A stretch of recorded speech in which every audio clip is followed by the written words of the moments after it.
أعوذ بالله من الشیطان الرجیم۔ تختی نمبر 11 مشق سکون۔ بسم اللہ الرحمن الرحیم۔ مشق سکون یعنی جزم والی مشق۔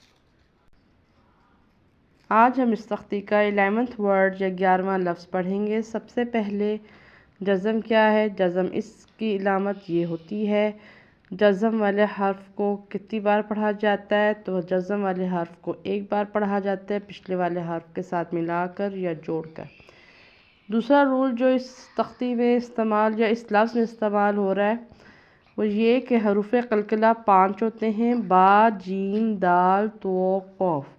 یعنی کہ یہاں پر جس حرف کے اوپر جزم آ رہی ہے وہ ہے با، تو یہ رول اس پر بھی اپلائی لگے گا۔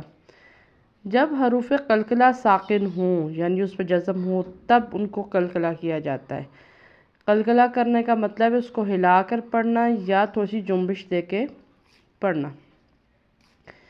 قلقلہ کرنے کے لیے طریقہ کار یہ ہے کہ جس وقت ہم اس کو ادا کرتے ہیں تو جہاں سے یہ لفظ ادا ہو رہا ہو، یعنی کہ آپ کے منہ سے جہاں سے یہ لفظ ادا ہو رہا ہو ادھر ہی جا کے دوبارہ آواز اس سے ٹکرائے، یا آپ کے جیسے یہ با جو ہے وہ ہونٹوں سے ادا ہوتا ہے تو دوبارہ ہونٹ جا کے وہیں ٹکرائیں ہونٹوں سے، تو تب جا کے یہ قلقلہ ہوتا ہے۔